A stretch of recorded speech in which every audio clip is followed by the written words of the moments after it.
I would now like to go and turn today's call over to Ms. Dory Snedden. Ma'am, you may begin. Hello, thank you everybody for joining today's webinar on Title IV Prevention Program Implementation Updates. I'd like to mention that we'll have a question and answer period at the end of the webinar, but we would encourage you to chat your questions in during the presentation today. We have a lot to cover, so I will turn it over to Jerry Milner, the Associate Commissioner at the Children's Bureau. Well, good afternoon, everyone. This is Jerry Milner. I want to thank all of you who've made the time to join us this afternoon. We're really incredibly pleased to see the level of interest that everyone has had in joining the conversation. This call was set up to support 500 lines, and we reached capacity for those lines pretty early on. We will be recording this webinar just for your information, and we're going to make that available through our listservs and our website just as soon as we possibly can following today's call. For the webinar today, we've got really just 4 very simple goals for our time together.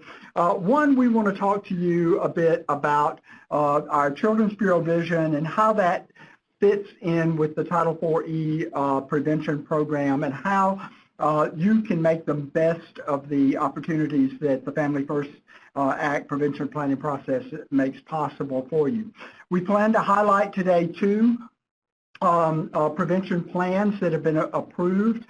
We have with us Brenda Donnell, who is the Director of the Washington, D.C. Child and Family Services Agency, and Cosette Mills, who is the Director of the Utah Division of Child and Family Services, who will discuss their programs. We also plan to provide some technical tips and areas for consideration as other states begin to develop their prevention plans. And lastly, as Dory just mentioned, we will take any questions that you might have. I hope that folks on the line at this point are aware that the Children's Bureau for about the past 3 years has been aggressively promoting a vision for child welfare in our country. This vision calls for reshaping child welfare in our country into a system that is very much focused on primary prevention of child abuse and neglect and strengthening families and communities to reduce the likelihood that maltreatment will occur for children. We've got 2 overarching goals that are a part of this vision. The first, as I've mentioned, is to prevent the need for families to ever have to make contact with the child welfare system in the first place. For us, this means working quite a bit further upstream than we typically work in child welfare to prevent the imminent risk of children from entering foster care from ever actually occurring. The second goal connected to this is our desire to dramatically improve the foster care experience for children and youth that must be removed from their homes, must be removed from their parents. The Family First Prevention Services Act, as you know, fills a very important gap in allowing for some prevention efforts that are evidence-based to prevent children from entering the foster care system. We need that gap to be filled, and we're grateful to have it. We also believe very firmly that children and families also deserve other things and deserve the opportunity to get the support that they need as soon as possible before more intensive efforts of the child welfare system are actually necessary. We believe that, frankly, in the name of justice, we should be doing more for families sooner rather than waiting until the trauma or the imminent risk of trauma occurs. And we believe, based on conversations and discussions and site visits that we've had with so many of you, that you also share that vision with us going forward. With that in mind, our challenge to you all has been and continues to be to think very broadly when you're developing your prevention plans under the Family First Act. As you know already from our guidance, there are basic statutory requirements that every state must meet in the plans. But our challenge is to you today and in our ongoing work with you is to take the opportunity, use the Family First planning process to lay out a much more comprehensive plan to reorient your system to be as proactive as possible, to be the kind of family well-being system that can provide healing to families and to children and to young people when that's necessary. The kind of system that strives to prevent trauma, not just to react to it and try to repair it, while that will also always be a necessary component. We can't require anybody to take that approach in your prevention plans, but we sure as heck want to encourage you as strongly as we can. One of the things that Family First offers us is that opportunity to bring our communities together, to bring stakeholders together, and to be very deliberative and thoughtful in how we want to plan to serve children and families as we go forward. One of the absolute joys that I've had over the past couple of years is being able to attend so many Family First kickoffs in a number of jurisdictions around the country. Those kickoff meetings and ongoing planning meetings are bringing together a real wide range of stakeholders to talk about what their families and communities need, not just what they can do to meet technical requirements in the legislation, but to think much more broadly about how communities can come together to strengthen the capacity and the abilities of families. These convenings, these meetings have been incredibly exciting, inspiring, particularly when they are inclusive of young people and parents who have lived experience in the child welfare system, when they're including judges, attorneys for children and parents, kinship care providers, and so many more.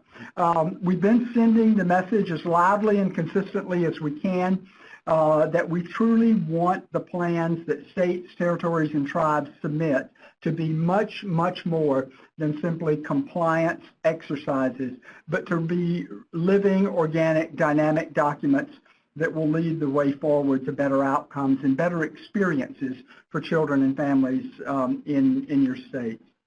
We want you to think of all of the planning processes as a way to bring people together, to amplify the voices of lived experience, to draw upon your values, and to form joint visions for how you want families and children to experience child welfare and child and family services in your jurisdictions. We do not believe that an accounting of what evidence-based services you plan to provide from the clearinghouse really provides that vision. That is a requirement, but we want for you to be able to relate that to a much broader vision if you possibly can. We believe that you've got an opportunity. We all have an incredible opportunity before us right now to bring a much larger vision to life, and we hope that you will absolutely take advantage of this opportunity. So I just want to thank you once again for taking the time to join us this afternoon. At this point in our agenda, I'm going to turn it over to Brenda Donnell, who is the director of the Washington, D.C. Child and Family Services Agency. We asked Brenda to come in today to share some of the district's experiences in developing the prevention plan.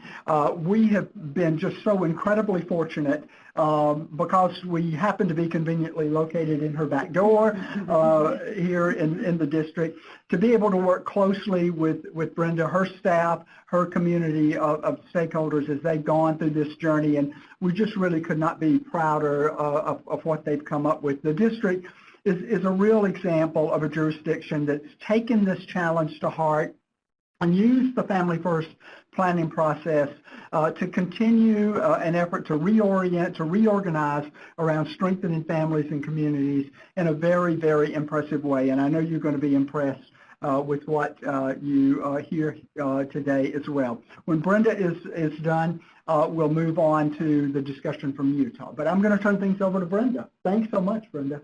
Great. Thank you so much, Jerry, and thanks for letting me be part of this webinar to talk with colleagues all over the country and to hear from them. about some of their questions and concerns. So I want to, knowing that every jurisdiction is different and there are numerous ways to approach the Family First planning process, I just wanted to share with everyone the approach that we took in the District of Columbia.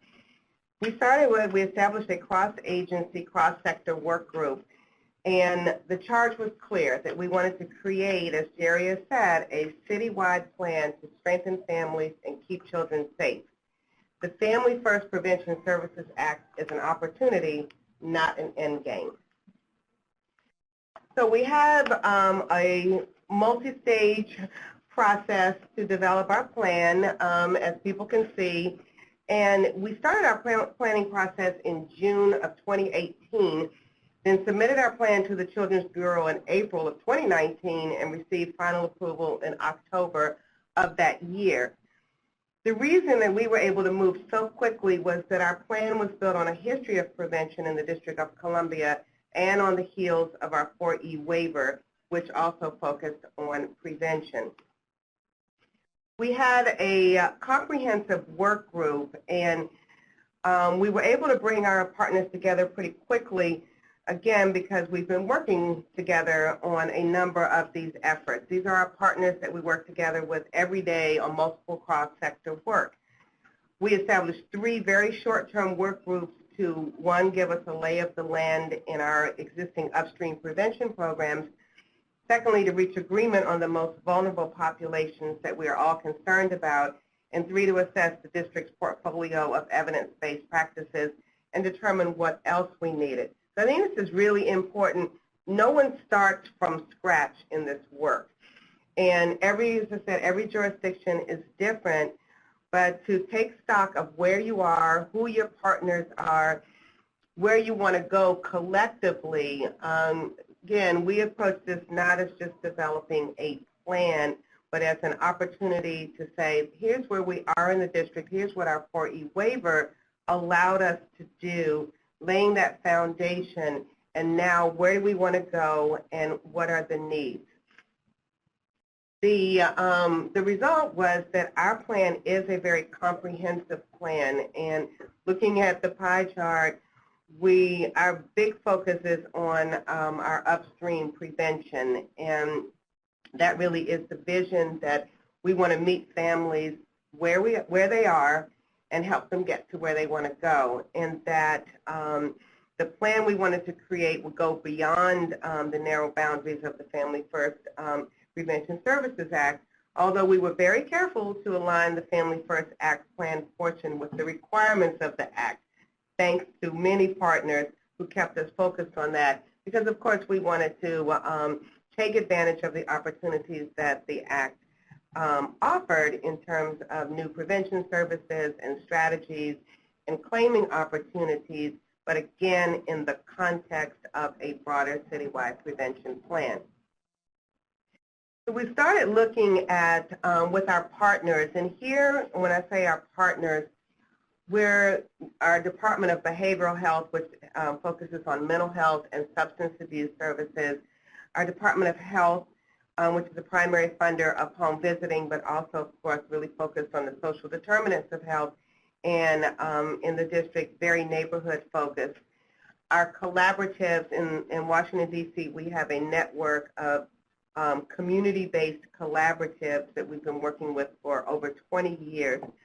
And then our Department of Human Services, primarily responsible for families who are experiencing homelessness and families who receive public benefits. We brought our partners together and said, who are the most vulnerable populations that you work with or that you are concerned with? Who keeps you up at night? And we relied very heavily on data. How many in these groups are repeat clients? Who is most likely to engage or drop out of services? Who hits multiple agencies? Which is some of the markers we use to come together, and no surprise, we were pretty quickly able to identify the most vulnerable populations that we know we need to focus on deeper and stronger. So we looked at children who are, from the child welfare standpoint, who are already engaged in preventive services. For us, children who were referred to and receiving in-home services, those who have had a substantiation of abuse and neglect, but we made a decision based on risk factors and the opportunity to provide services so they could be safely supported at home. Children who are referred to or receiving services from the collaboratives I mentioned, they may have a high risk level, but not necessarily are substantiated. And then also children with cases closed following investigations or family assessments who are medium or high risk. And we looked at children with immediate family members in foster care, right? Again, looking at our data, who comes into our system, who is likely to get a repeat report. Children of foster youth, children of youth who recently exited care, and siblings of children in foster care, siblings who may not have been removed. And then children at risk for reentry, those who are exiting the permanency or have recently exited permanency and needed additional support. Then we cross-reference these populations with the requirements of the Act. We in DC refer to these as our front porch and our front yard families. When we go upstream, that's our front yard, that's our further up the stream or around the corner, but our front porch and front yard families. So we came together again with all of our partner agencies, and our target populations, which we put into our plan and which were approved by the Children's Bureau, are some that I have mentioned, but also we went a little bit deeper and got more specific. So I talked about the children served through our collaborative for children who have exited foster care. We also have a special focus for children who are born to mothers with positive toxicology screening as a definitely vulnerable population. And pregnant or parenting youth who are in foster care, but particularly the children of those youth once they have left us, we know are an important population. And then, as I mentioned, the siblings of foster care. So those are our primary target populations. And in addition to the data, we looked at some additional criteria like the risk level, the risk assessment score. We do have risk screening instruments, as most jurisdictions do, whether or not a substantiation was recent, the historic likelihood of entering foster care. And all of these informed our business processes to narrow down the populations. So once we got our plan approved, well, let me back up. Even before we got our plan approved, and actually this is the most important thing I think in the planning process, is we have the broad stakeholders and the building of the vision and the identification of the target population as part of our big planning process. At the same time, we started planning for implementation. I think this is critically important. Can't do the big vision and the lofty plan. We wanted to go October 1, and we did, even though our plan didn't get approved until later in October, but we had to build in the elements in our systems to make sure that we were ready to go. And I think you cannot underattend to this planning. The three most critical areas, internal areas of focus, were training, information technology, and our finance and revenue. And the circles that you see in the chart represent internal stakeholders. So they were meeting on a regular basis while we were developing the plan. In terms of training, huge partner, and in DC we have our own training academy, which is very fortunate. If others have external partners, then you would want to make sure that you have the training lined up, identified, resourced in ways that you can be ready to go day one. We made a decision in terms of one of our strategies and one of the evidence-based practices that we built in as a core component of our plan, and that's motivational interviewing. And for us, it's because, and I think it's everywhere, case management is the foundation to all services for the families we serve. So we decided to include motivational interviewing. This meant getting all social workers, as well as our community partners, trained and certified before October 1. which we did. We're betting on a favorable response from the Children's Bureau that motivational interviewing can be claimed for case management services beyond the clearinghouse's rather narrow designation. And we have that into the Children's Bureau as of last week. But even if that doesn't occur, and that's really for claiming purposes, we wanted to get everybody trained so that we have a core evidence-based case management model. And so that was training.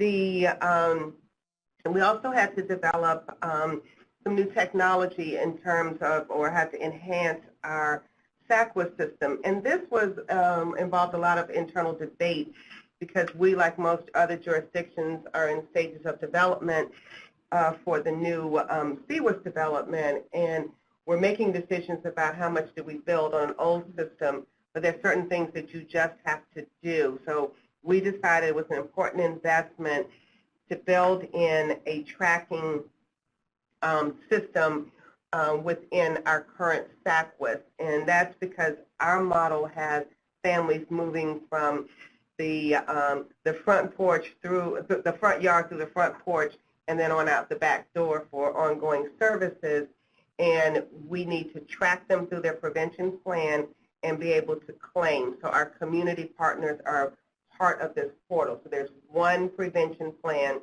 for each family. We hope for them it's relatively seamless.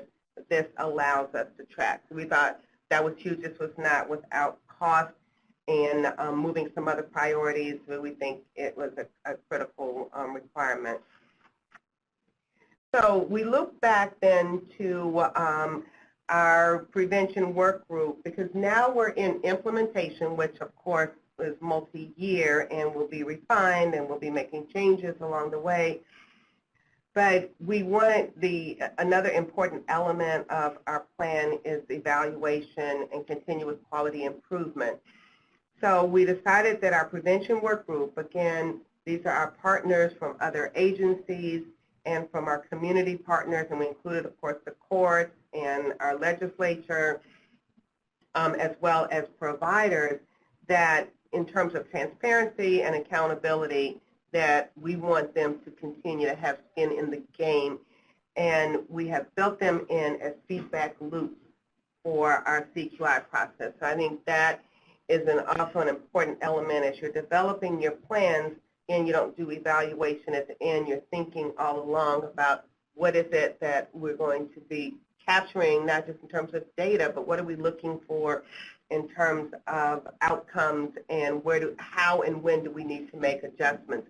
I'll say that our prevention work group is very excited about being part of this process, and we think it was a smart decision, not on my part, but on my team's part, to do this because, again, that they're at the table and they're holding us accountable, but they're also part of improving the whole process, since this is a citywide prevention plan.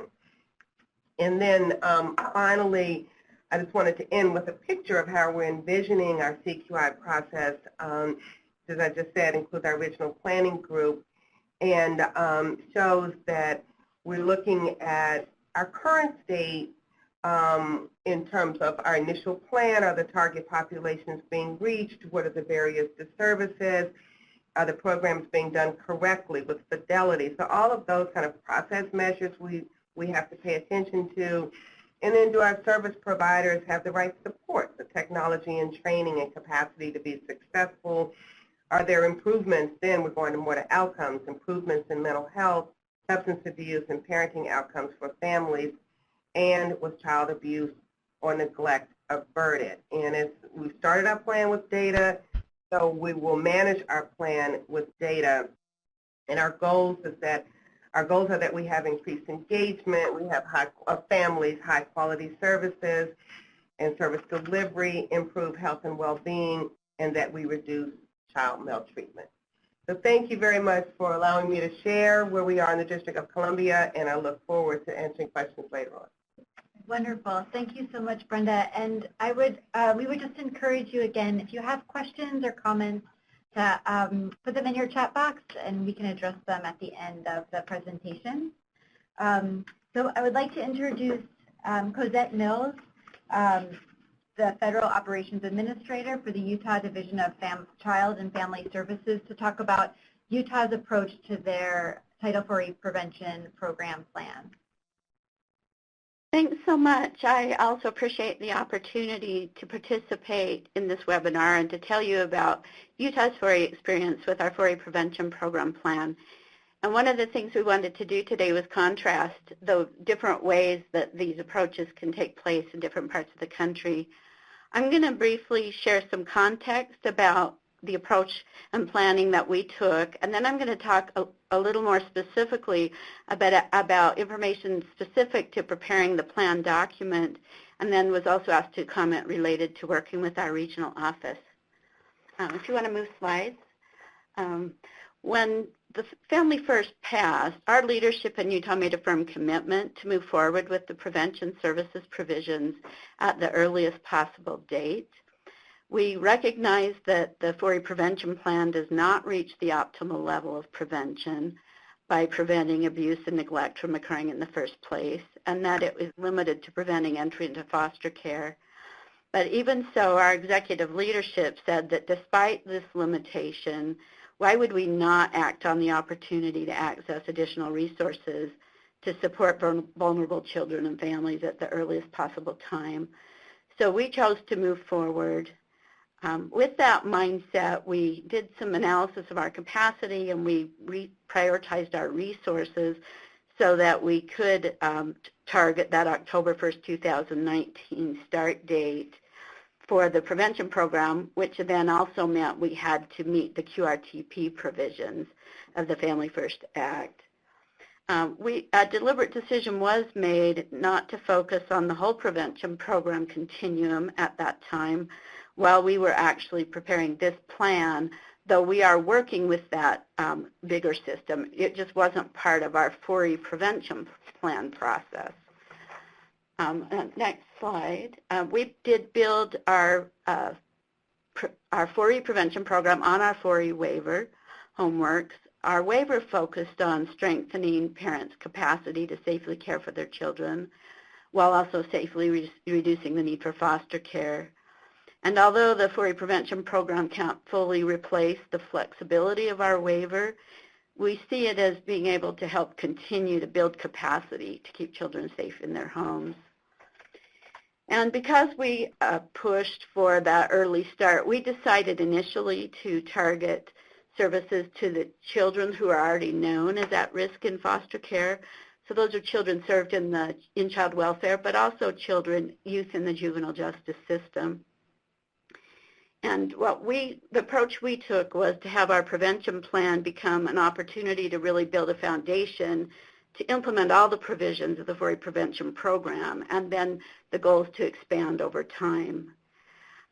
Like Washington, D.C. said, we also acknowledge that the 4A prevention program was really only just a small slice of the pie of the overall prevention continuum, and we are working on that. Obviously, we agree that that's a wonderful vision, and we would love to put child welfare out of business, that no kids are abused and neglected. But in the reality of now, we view the development and implementation of the prevention program and that broader prevention continuum as really being a marathon that we'll just need to push on over time, that it isn't a sprint. So while we are expanding both our 4E program, we will also be working to further expand the full continuum. Thank you. Okay, let's now move to the planning process. And you can go ahead one more slide. Thank you. So the planning process for Utah's 4A prevention plan was directed by an executive steering committee that served as the governing body for implementation. And that executive steering committee was at our department level for the Department of Human Services, under which both child welfare and juvenile justice reside.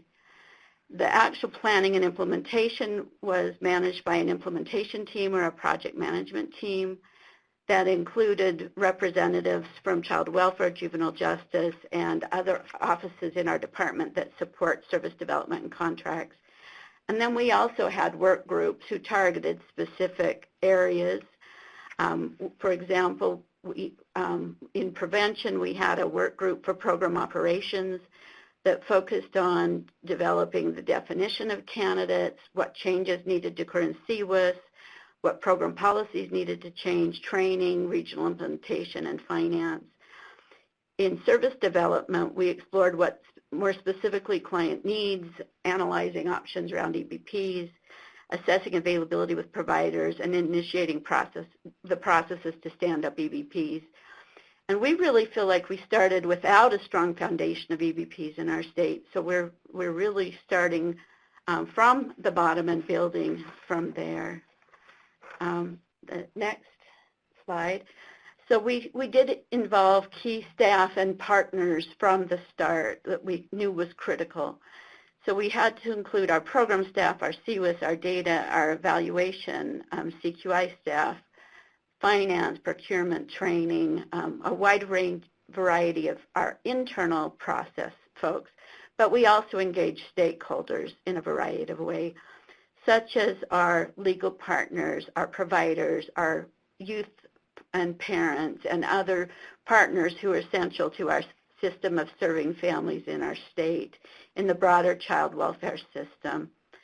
And stakeholders were involved in a variety of ways, such as through participating in our work groups.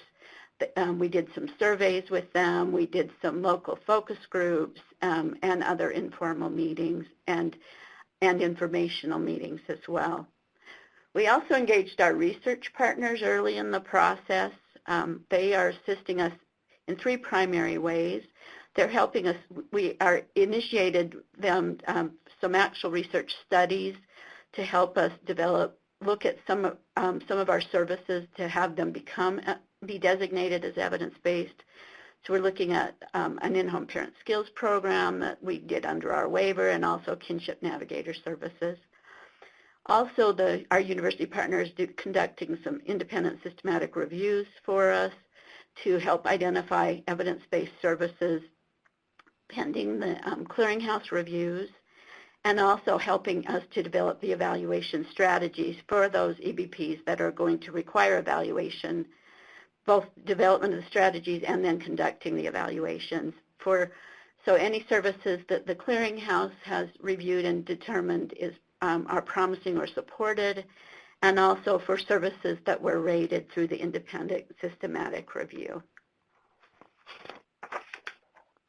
Some of the major planning efforts, and the next slide, some of the major planning efforts that we focused on we're really looking at what was the scope of the project, how were we going to define candidates, what services were we going to include, assessing our client needs. One of the ways we did that was through our Utah Families and Children Engagement Tool, which is a CAMS-based tool that we use that was developed under our waiver to serve both in-home clients as well as children in foster care. We also looked at our geography. We're a pretty large state geographically and have a lot of we have some major urban areas, but we also have a lot of rural areas and some that would even be considered frontier. And so we did some heat mapping on needs and also looking at what existing services we had to try to identify where we needed to target. We did some assessment of existing evidence-based programs and then looked at, with our providers community, what evidence-based programs might they be interested in standing up. Also, another thing we did is to look at what does it really take to stand up evidence-based services, and what resources are available through developers, what would that cost. And we utilized some of our waiver funds and some other department funds targeted to expanding services to help with some of those startup costs, and anticipate now with the passage of the Family First Transition Act that some of that funding will continue to be used to help us with standing up those services. And where possible, we're utilizing existing systems to make implementation more feasible in that short time frame we were targeting. So for example, where we could, we used existing tools to assess safety and risk and also client needs, and we utilize those tools to determine candidacy. And where possible, we also automated those determinations through our CWIS system. We do anticipate that as we expand to additional services and expand beyond our existing child welfare population, that we will have need to expand to broader candidate population or to develop new tools and resources to support that. Okay, next, if we could go to the plan document. I'm going to just share a few specifics about some of the choices Utah made specifically related to development of the actual 4A prevention program plan document. As we mentioned, jurisdictions have taken a variety of approaches in preparing their plans, so I'm just going to share some of the choices Utah made. When we looked at the program instructions for the prevention program, PI 1809, we kind of decided it was a cross between a traditional 4A plan, preprint, and the Child and Family Services Plan, APSR narrative documents. And keeping that in mind helped us as we tried to decide exactly how we were going to approach development of the plan. And also, in contrast to Washington, D.C.'s plan, where they reflected their overall prevention vision, we made a deliberate decision to limit our plan, keep it modest in scope, and only focus the plan document on the portion of our work that pertains specifically to the Title 4E prevention program. So we chose to have our 4A prevention plan be just that, the plan to operate the 4A prevention program, and not to have this document be where we would represent our overall vision of prevention and the work we're doing for prevention beyond this prevention plan. We also, obviously, we wanted to meet the federal requirements for the plan, but we also wanted to develop a plan in a way that became a meaningful and useful tool for us. So we created our plan with the intent to start small and to expand over time. For one example of that is we created a broad definition for candidates for foster care, but then we chose initially to implement it more narrowly. And one thing we've tried to be really mindful of as we planned and as we're thinking about the scope of our services is that while we did create a more broad definition of foster care candidates than our current in-home services population under child welfare, we want to be really mindful that we don't put children whose families are struggling on a trajectory for foster care through the 4A prevention program if they wouldn't have been otherwise. Thanks. Let's go to the next slide. So we made some intentional choices in preparing our actual plan document. We wanted the plan to be as easy as possible to review and to approve. So we chose to follow the program instruction very precisely. For example, the order of the sections of our plan matched the PI specifically, and that we used the exact same headings that were in the PI. And then as we wrote the content of the plan, we wanted to ensure that we addressed the specific content that was being asked for in a way that would be clear and understandable.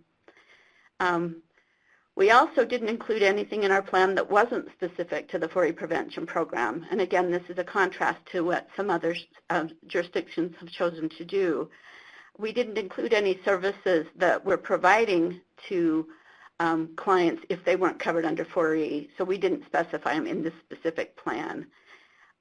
We also, for our initial submission, we decided to limit it only to well-supported services that had been identified by the clearinghouse that wouldn't also require evaluation or the independent systematic review.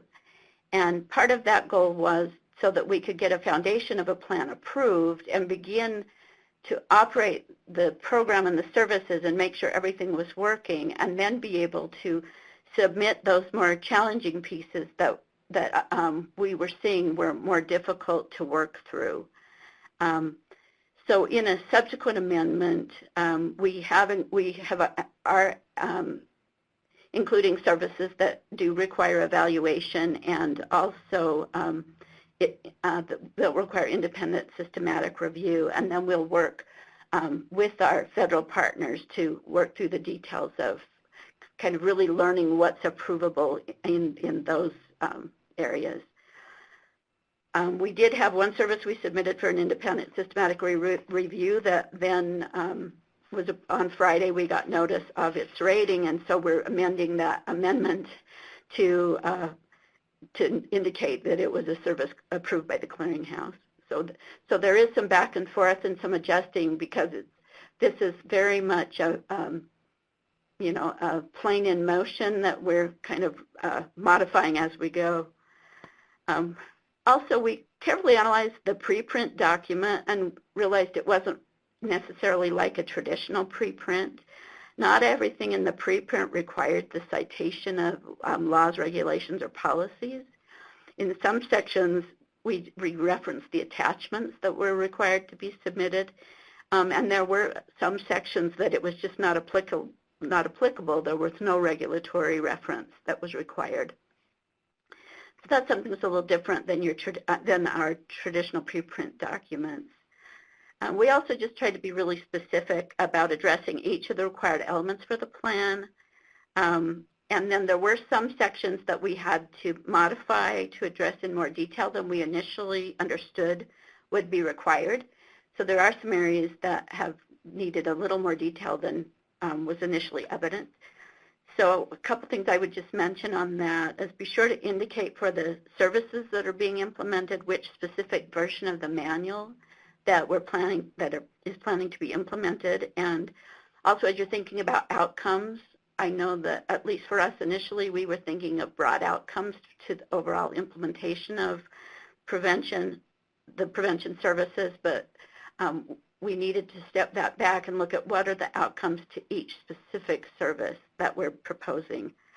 Also, there are a lot of details about each specific service that need to be included, which category of evidence-based service it is, what the target population is, what our plan is for implementing that, and how we're going to monitor that specific service for fidelity, and what our CQI activities will be for that service.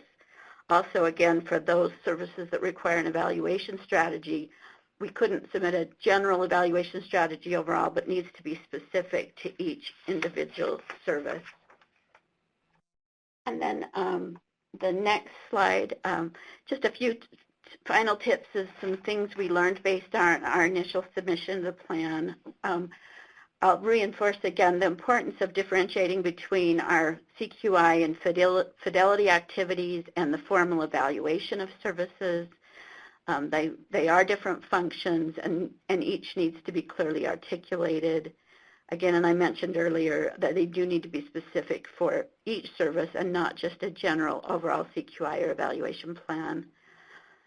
Where possible for the CQI processes and the fidelity processes, we looked at whether or not the developers of the services had already created tools and resources, and where we could, we opted to use those. Where those were available, we are working with our evaluators to help us, as part of the evaluation process, to develop some specific fidelity monitoring tools that we'll be able to implement on an ongoing basis. Also, if you're requesting a waiver for evaluation for a service that was rated as well supported by the Title IV Prevention Services Clearinghouse, it's really important to analyze and articulate why it's compelling not to conduct a formal evaluation of that service. It was helpful for us to stop and really think about our services and our population and what other evidence is out there of the effectiveness of the service to be able to articulate that. We did find that a variety of clearinghouses and developer sites was able to help us as we did that analysis, and then also helped us in writing that justification. And again, for those programs that do require the evaluation strategy, we need to provide a detailed evaluation for each program. The Children's Bureau tip sheet provided in August of 2019 was an excellent resource. We worked with our evaluators to look at that tip sheet as well as what the processes were for clearinghouse review as we thought about what it means to have an evaluation that will be effective for those services.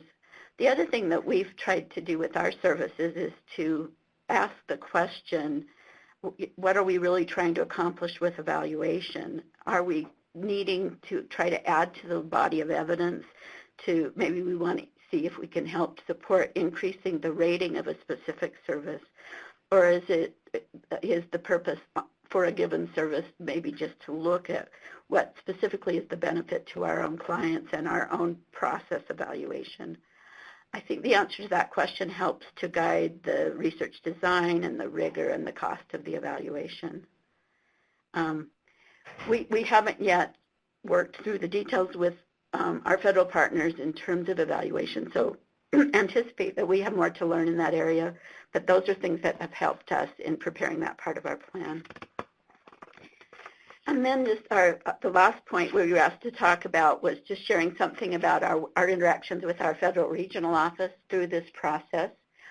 We did communicate very frequently with our regional office, and they were extremely helpful. We did submit many, many questions to them, and they were very helpful in getting us responses to those questions in all aspects of the Family First implementation. We also discussed with them the process for submission and review, and they gave us information about the timelines, kept us informed so we knew where our documents were in the process. And then when we had items that needed further attention, they worked with us to identify how we needed to address those items and make modifications to our plan submission. And then they've also helped us with next steps. For example, what steps to take when we needed to submit our first plan amendment, where that wasn't specifically addressed in the program instructions. So for us, our federal regional partners have been really important to the process and have been tremendously helpful. And again, thank you for the opportunity to participate, to share some information and thoughts today, and I'll turn the time back now to the Children's Bureau. Great. Thanks so much, Cosette. And thank you to Brenda and Cosette for the valuable insights into developing the plans. I think a lot of the themes that you just talked about will be echoed in this next part of the presentation. So in this next part of the presentation, we'll be providing technical tips and areas for consideration that we hope will be helpful in the development of your plan. As Jerry mentioned at the top of the webinar, these tips and areas are really based on questions that the Children's Bureau has received and common areas of feedback that we've provided on submitted Title IV prevention plans. And just to note that really we were intending these tips to be for those who are developing and preparing their plans for their state or jurisdiction. So on this slide, you see the 9 areas that represent these broad topical areas required for the 4E prevention plans. This part of the presentation is intended to be brief and specific, pretty specific. Therefore, we're not covering all the areas. For a comprehensive review of the components, you can review the program instruction 1809, and at the end of the webinar, we're going to provide a resource list, and the link to this PI will be in there. Today, we'll be providing tips in the areas of service selection, child safety, continuous monitoring, and evaluation, as well as a review of resources related to the independent systematic review process and the Title IV clearinghouse. And finally, we'll briefly discuss the review process and working with the regional office and members of the integrated team. So first, I'll provide a few tips related to service selection.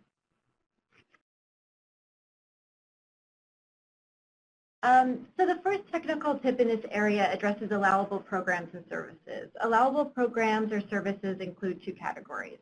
The first are those that have been rated by the Title IV clearinghouse as promising, supported, or well supported. And this information is provided on the clearinghouse website. The second category of allowable programs or services are those that have an approved designation through the independent systematic review process. And this information is provided on the Children's Bureau Title IV Prevention Program website.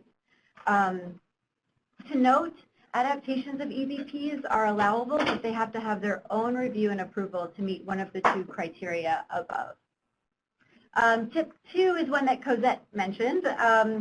It's a technical tip in the areas based on feedback that CB has commonly provided to submitted plans. And that's that the prevention plan should include information about the book, manual, or other available documentation for each program or service which the state is requesting claiming reimbursement. This is basically a reference. And for programs that have been approved or rated by the clearinghouse, this information is directly available on the clearinghouse website. It's pretty straightforward. And finally, the third tip in this area is related to claiming. We heard from DC and from Utah the importance of really thinking about the needs in your state and the larger prevention continuum. Once the Title IV agency has identified programs and services that they want to include in their prevention continuum, there are multiple strategies states can take in developing their Title IV prevention program plan. Similar to DC's approach, states can provide a broad picture of the overall prevention continuum to include both programs and services for which the agency is requesting claiming, as well as programs in the larger prevention continuum. The tip here and kind of the important point is just that the agency has to really closely follow the preprint and be clear about which programs and services the agency is requesting for reimbursement. And on this next slide is really just a reference for kind of an ease of reference. We're providing really specific information, just how to locate the book, manual, or available documentation for each program or service, as discussed on the previous slide. And then also how to find the status of submitted independent systematic reviews to claim transitional payments, also discussed on the previous slide. Just to note, CB, our website on the Title IV prevention plans, it includes all links to relevant documents. Next, I'll provide some technical tips on safety monitoring. So this next area of prevention plans is monitoring child safety. The tips included are in two areas. The first is monitoring child safety during the 12-month service period. And the second is reexamination of a child prevention plan.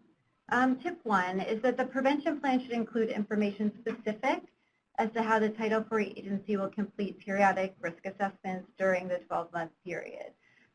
For example, this can include instruments or protocols used for monitoring child safety, time periods or intervals for assessment, and the relationship with the contracted providers in assessing child safety. Next, tip 2, the Title IV prevention plan should include information on how the child's prevention plan will be reexamined if the state determines the risk of the child entering the foster care system remains high despite the provision of services. This may include determinations regarding appropriateness of intervention and decisions regarding case closure. Monitoring child safety of children within the prevention context may differ from existing child safety measurement strategies and include coordination with contractors that are implementing evidence-based programs. These relationships in measuring and assessing safety are important and should be discussed in the prevention plan. Next, I'll turn it over to Kara Kelly to discuss tips related to continuous monitoring.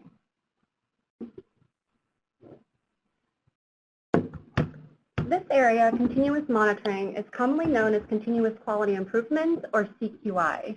Many Title IV agencies will be implementing new programs or services for the first time through their prevention program plans. Hence, an important component in developing a prevention plan includes information as to how the proposed evidence-based programs and services will be implemented into the Title IV agency's existing CQI infrastructure. The technical tips in this area fall into three main categories. The first technical tip in the area of monitoring and implementation is to ensure that information is provided in the plan regarding the implementation strategy for each proposed program or service, with special consideration for implementation needs with rural communities, tribal partners, and contractors that may be implementing the evidence-based programs.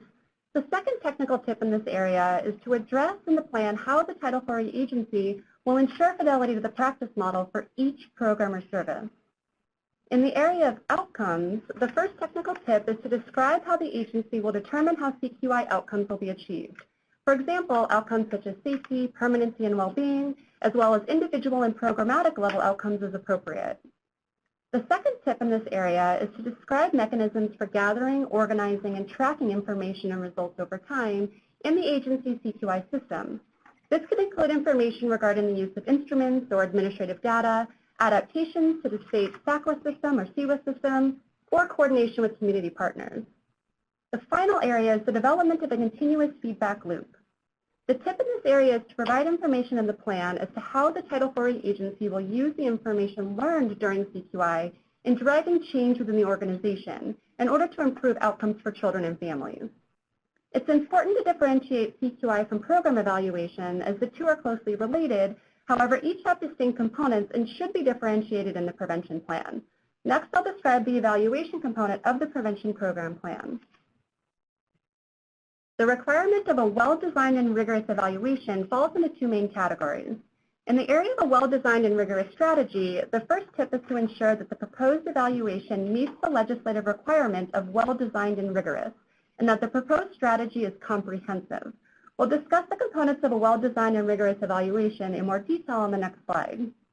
In the area of evaluation waivers, the tip is to ensure that the Title IV agency requests a waiver of the evaluation requirement only for programs or services that have been rated as well supported by the Title IV Clearinghouse. Programs with an approved well-supported designation through the independent systematic review process are not eligible for a waiver of the evaluation requirement.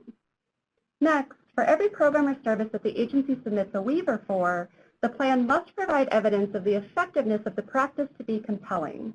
Compelling evidence can include, for instance, a description of how each well-supported program or service has demonstrated effectiveness with the child welfare population in your state or jurisdiction, or information demonstrating that the evidence of effectiveness crosses more than one target domain, such as across child safety and child well-being. It's important to note that continuous monitoring strategies we discussed earlier remain a requirement for each program or service, even if a request to waive the evaluation requirement has been approved. We'll now move on to the evaluation strategy itself. This following area is very brief in the interest of time and provides a high-level overview of some of the important components of an evaluation strategy. In the area of evaluation components, the tip is that the proposed evaluation strategy for each program or service included in the prevention plan should be rigorous and well-designed. But what does that mean? For example, the proposed strategy should include research questions that are specific to each program or service being evaluated. These should map to the proposed outcomes of the evaluation. The target population should also be summarized to include information on items such as demographic characteristics or risk factors, eligibility or screening criteria, and information as to why the population was targeted for the evaluation. The proposed research design and methodology is up to the discretion of each individual Title IV agency and should logically map to the proposed research questions and outcomes. The design should be rigorous and provide details as to the type of design proposed. For example, whether a quasi-experimental design or a randomized control trial are proposed. The evaluation design should also include a data collection plan. This plan can include the procedures and protocols to collect and compile data, the intended respondents for each data collection method, and the frequency at which data collection will occur. Information on the sampling strategy should be included as well, and provide information on sampling methodology and inclusion and exclusion criteria. In addition, the evaluation plan should also include a data analysis strategy that describes whether quantitative or qualitative data will be used and information regarding the proposed analytic strategies. Finally, the evaluation strategy should clearly articulate the study limitations for each proposed evaluation strategy to include any potential weaknesses or limitations of the selected research design, data collection, or analysis methods. A second important tip in this area is to ensure that the evaluation strategy is aligned from beginning to end, from the proposed research questions to the design, data collection, and analytic strategy. While you're developing your evaluation strategy, we want to encourage you to utilize ACF resources, including the evaluation plan development tip sheet and the program manager's guide to evaluation. Information about these documents will be provided at the end of the webinar. We'll now move on to discussing the independent systematic review process. The independent systematic review process provides a time-limited opportunity for states to claim transitional payments for services and associated costs until the Prevention Services Clearinghouse can review and rate a program or service. The Prevention Services Clearinghouse makes the final determination about whether a program or service is assigned a promising, supported, or well-supported rating. During the development of the Independent Systematic Review, there are several resources available from ACF, including Program Instruction 1906 and the Title IV Clearinghouse Handbook of Standards and Procedures. A list of the approved independent systematic reviews and those currently under review are available on the CV website discussed earlier and are provided here on the slide.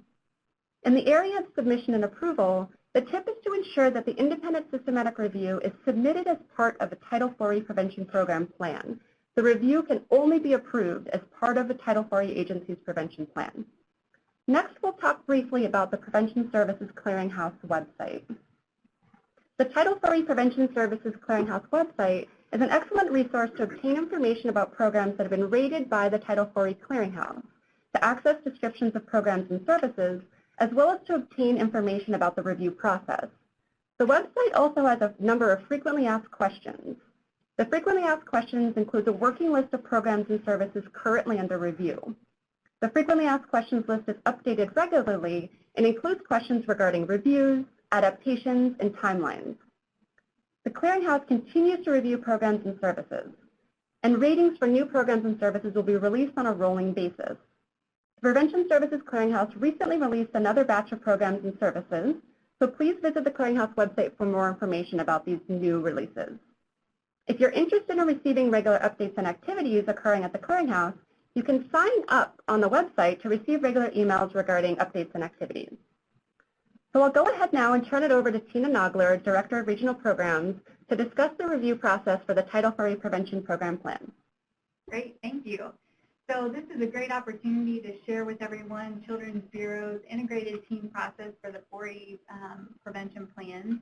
We have a great teaming approach in which the CV Regional Office Program Specialist and the CV Central Office Specialist under the OCAN team and the Office of Planning, Research, and Evaluation Specialist all work together as a team to review prevention plan submissions.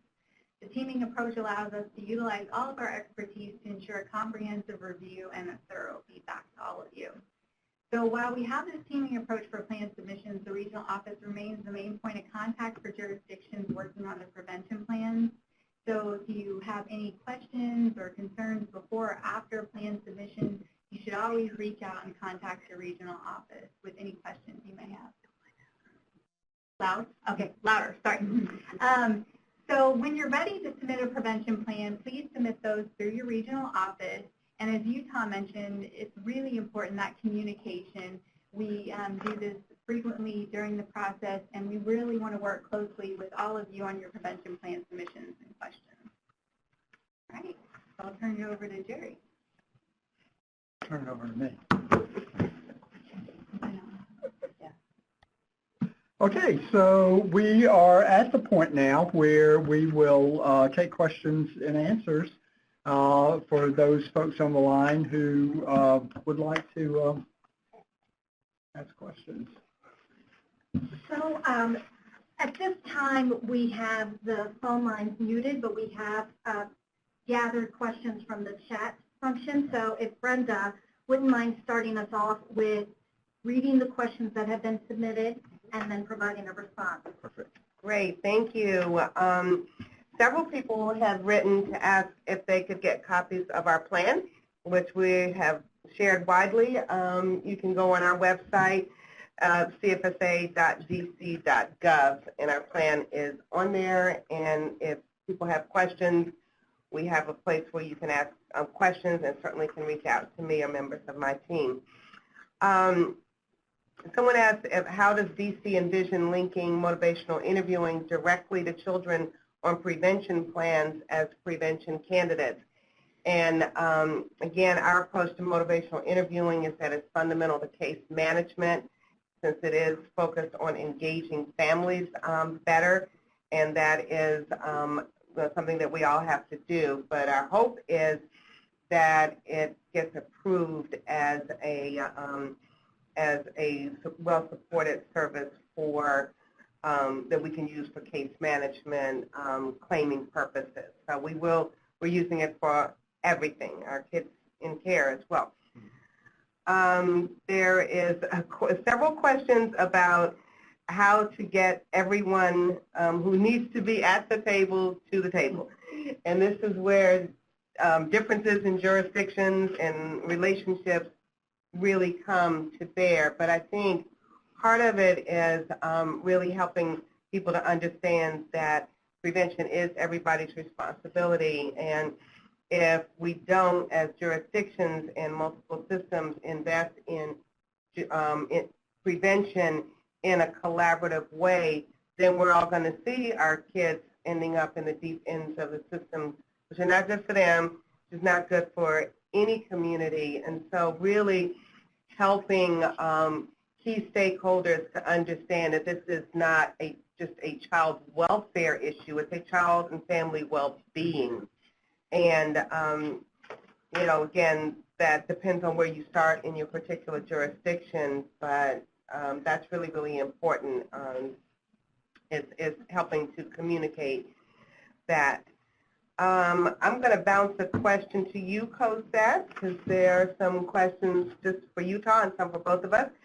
But this one says, given that Utah offers extended foster care to age 21 and re-entry into foster care until 21, is Utah considering whether to include older youth in its candidacy definition? We limited the candidacy up to age 18. We did not put it up to age 21. And I'll answer that. DC has always had kids until age 21.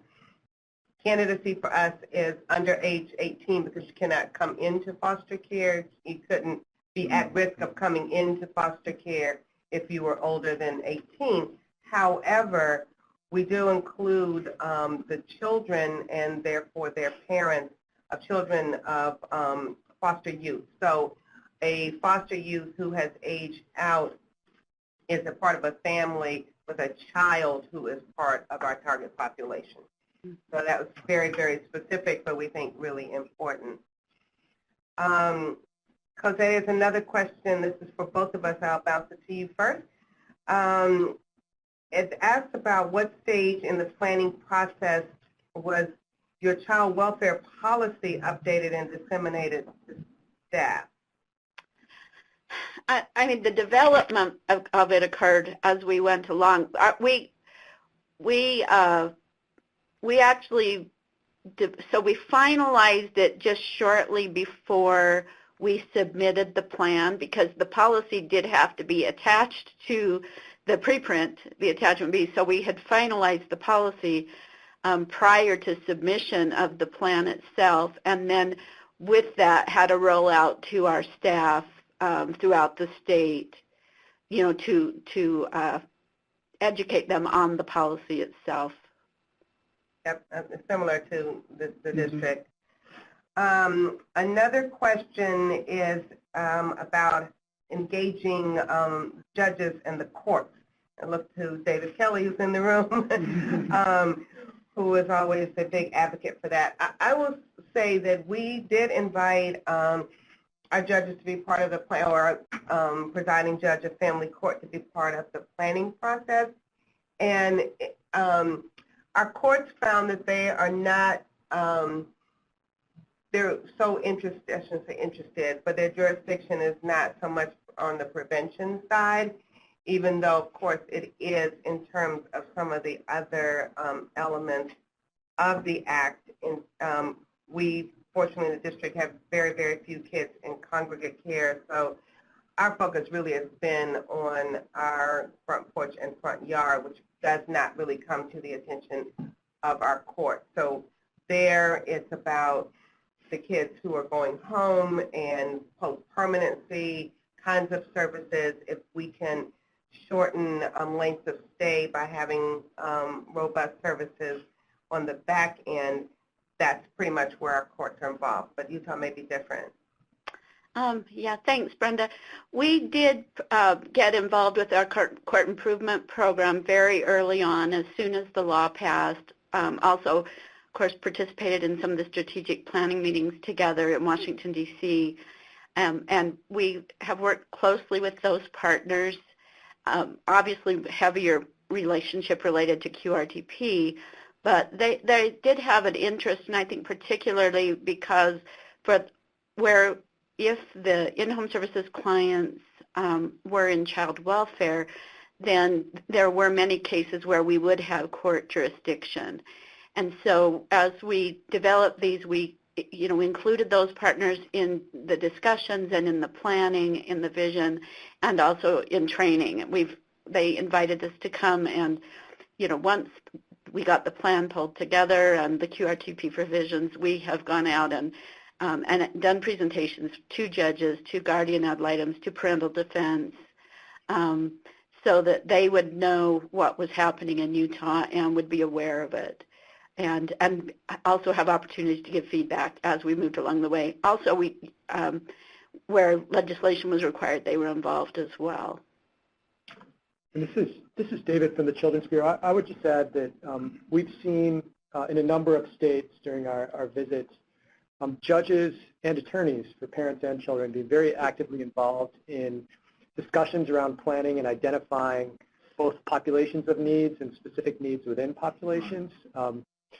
By virtue of their position on the bench, judges have kind of a unique experience to look back over the life of the cases that come before them and see all the missed opportunities, and are really, I think, well positioned to help identify what might have been helpful to families. And some of those are very clearly evidence-based services, and then others are more community-based supports. So they're useful in whether you choose to do a kind of a broader-based planning approach or kind of a more narrowly tailored one. There's another question regarding the use of the transition grant funds, and specifically the question is, how can stakeholders be involved? And it's a great question. In DC, back to our planning group, we're bringing them back to the table to help us think about, now we have some additional resources, what are some gaps we need to fill in? And so we have our plan and our candidate population and the services for those target groups, and then we also have our upstream prevention in DC is in the form of family success centers, but there are lots of other gaps. And so this, for us, we see as an opportunity to fill in some gaps, and because we believe we assembled the right group of folks around the table representing the right organizations and key stakeholders, they're the ones that will help us to determine what those gaps are. So it's a very exciting time for us in the district, because now we can not necessarily go further upstream, but we can go deeper upstream. Sure. Cosette, have you all started focusing on the transition? We have, and I would say it's very similar. Went back to our initial planning group, have been doing more in-depth analysis, looking at where are the gaps from our waiver, what are we, where are we in startup of new services, and how can we help invest these funds to help make it less difficult for providers to get on board. So what costs can we pick up now over a period of time? But we are still early in the planning to decide exactly where we're going to target. But again, think this is a wonderful opportunity. And there's one question about the changes that we made to our SACWA systems for the client level prevention plan requirements. And the question is about integrating. Did we integrate into existing case practice documents and are therefore requiring caseworkers to complete information for all children, regardless if they are eligible for the 4E prevention program? And for us, I think the answer would be yes, because we have a pretty, we were able to have a pretty broad definition for our candidacy population, and knowing that even if they're kids may come in and out of the system or touch the system in different ways. And so we decided that everyone would have the prevention plan. It would be the same plan that could track. Okay, great, thank you. So we have a couple of questions about the clearinghouse. Yeah. One of the questions was what website was it that we can request and receive email updates? So the preventionservices.appsite.com. Learn more. It has a link for you to join our email list, so please, we welcome you to join, and then you will receive email updates. We have also gotten a few questions about how to recommend a program or service for review. We have an FAQ on the website itself on how to recommend a program or service for review. Just as an overview, the clearinghouse uses a inclusive process for this, and so programs and services are identified through public calls on an annual basis. The first public call was in fall of 2019, and then the clearinghouse takes all of those recommendations. I believe we got over 400 unique submissions, so that's even more recommendations, I'm sure, in there. And those are logged and kept by the clearinghouse. There were also recommendations in response to the 2018 Federal Register notice and federal partners and other key stakeholders, as well as an environmental scan of the literature. Just so you know, all of that is kept, and we look at it often. The clearinghouse looks at it in order to determine what programs and services will be reviewed next.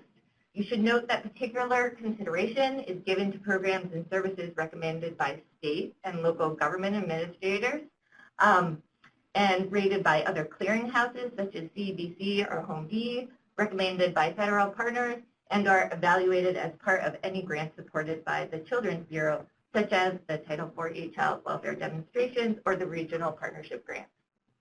Thanks for those questions. Okay, great. There's one other question for DC and/or Utah. The question is, would you be able to discuss how and/or when you began to engage IT staff to discuss system implications and feedback? As I said, this is DC. We started a parallel process with our implementation work group, so they were pretty much at the table or at another table day one, so early in the process. Yeah, I would say that's true for Utah as well, that we had business analysts from our CWIS team participating in the work groups right from the beginning, so that they would know the conversations and direction we were going and be able to help, because the time frame was really short for the SACWIS or CWIS system programming. So yeah, we involved them right from the start as well. On the slide deck now, you see resources that are available from the Children's Bureau. And just to note that the Children's Bureau has created a specific page for Title IV prevention plans. On that page, we provide regular updates as to when states have or tribal jurisdictions have submitted a plan, as well as submission through the transitional payment TI process. At this time, we will just acknowledge that there have been additional questions that have been submitted through the chat box that we will address at a later date. But I wanted to go ahead and turn it over to Jerry Milner for closing comments. Okay.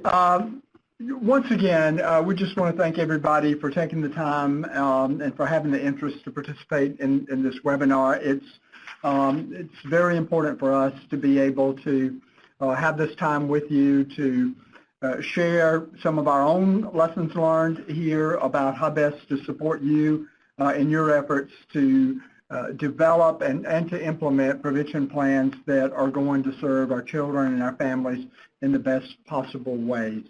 Again, thanks so much to both Brenda and Cosette for sharing your wisdom, your experience, and we absolutely look forward to working with all of you, particularly those folks that have already begun to or have already submitted the plans to us, and we're working diligently to try to get those finalized here in the short run. As Elaine mentioned, we will respond to the other questions that have come in, which we just have run out of time here. today on. We are, again, recording this, and we'll have it posted very quickly so that you'll have this available as a resource to you. In the meantime, if you should have very pressing questions, please go ahead and submit those to our regional offices so that we can get you responses back as quickly as possible and not hold up your efforts to develop your plans out there. So I believe that's it. Thanks so much, and this ends the call. Thank you. This concludes today's conference call. You may disconnect at this time. I don't know how.